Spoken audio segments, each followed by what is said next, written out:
Hey, good morning, guys. It is Monday morning. We have about 20 plus items going out today. We have $867 worth of sales and only $68 in cost of goods sold. So that is a 11.75 ROI or 1175%. So what that means for those of you who don't like math is that the profit from what I'm about to show you is almost 12 times as much as what we spent. Let's take a look at what's sold. All right, our first item here is these Nike Air Zoom shoes. I bought these at Goodwill for $12 and sold them on eBay for $80.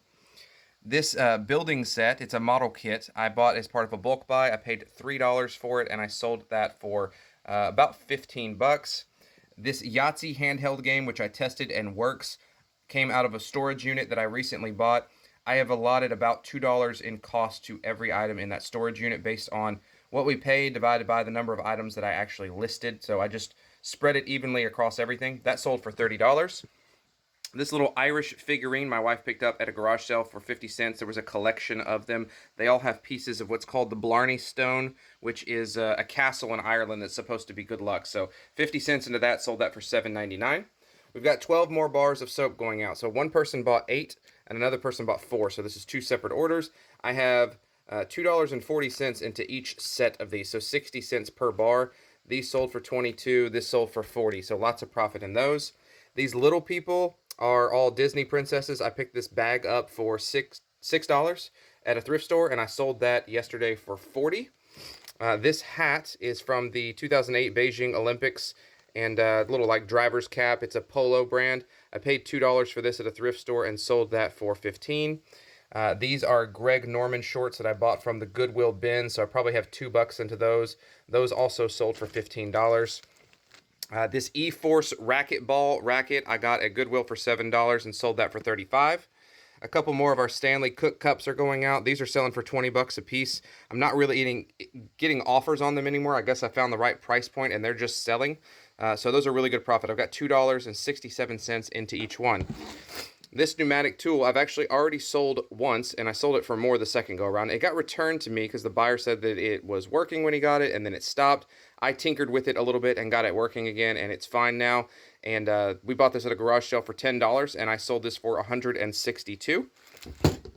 Next up is going to be this Aeropostale shirt. This was again part of our bulk buy, so I have $3 into this. This sold on Poshmark for $7.99. These two pieces of jewelry are, one is 10K, one is 14K. These came out of the storage unit. I probably priced these two cheap. I did a little research because I'm not a jewelry expert to figure out what they might have been worth just in melt value. I listed the two together for $70 and I sold them in about 30 seconds. But again, I have about $2 allotted per listing, so $2 into that for 70. This big book is a Ethan Allen home collection basically wallpaper sample book. This would have been a book that the retail stores used on their countertops just to show you what kind of wallpaper they had. I have about 5 of these. Bought them at a garage sale for $1 a piece. That sold for $28. I also have this Saxon Algebra 1 book. This is just the test forms. This sold on eBay for $7.99. And then we have this floor safe lid. This thing is extremely heavy. It's probably 20-25 pounds. It's just the lid to a floor safe. The brand is Major. It's made in USA. It's really, really cool.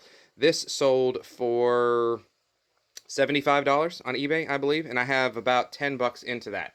The last 2 items over here are both going out today on Facebook Marketplace. This is a roll-a tape. It's basically a wheel that you use to measure distance for people that are doing surveying and things like that. I don't remember what I paid for that. I bought it in an auction. I think I might have $5-6 into it. I did look at it a minute ago, but I've already forgotten. But that sold on Marketplace for $60. I'm meeting somebody this evening. I mentioned at the beginning of the video that I'm going to be doing something a little different with the Nintendo. If you've ever seen videos where people are like, hey, I'm going to trade this paperclip up to a car, I'm going to try something kind of similar with this system. So I got this for free a number of years ago from a customer at an old job who was just happy with the work that I did, and he kind of threw this in on top of what he paid our company. And so I don't have any cost into it, right? I got my kids a Nintendo Switch for Christmas, so we don't really need this anymore. We can play all these old NES games on the new console, so they were okay with letting me sell it. And I sold that on Marketplace in probably half an hour for $120. It's all working condition and everything. So my plan with that is to sell it on Marketplace, keep it in cash, I'm going to use that money to purchase something else. Okay. I'm going to do everything on Marketplace, everything in cash. And I'm going to build my way up to buying a golf cart. So I've been wanting to get into larger flips, and I have a friend who sells tractors, and he had recommend maybe starting with golf carts because they don't have titles, and you can buy and sell them much quicker than you could buy a vehicle, and the barrier to entry is a little bit lower than something like, you know, an automobile. So I'm trying to get into that. Maybe at some point I can start, you know, buying one, selling one per month, and then eventually, you know, have a few more here and there. So trying to scale the business a little bit and think outside the box, but that's going to be kind of a special project. So anytime I sell something that's part of that chain of items that's leading to the golf cart, we'll set that aside and mention it separately. So that's everything that's going out today. I'll see you guys on the next one.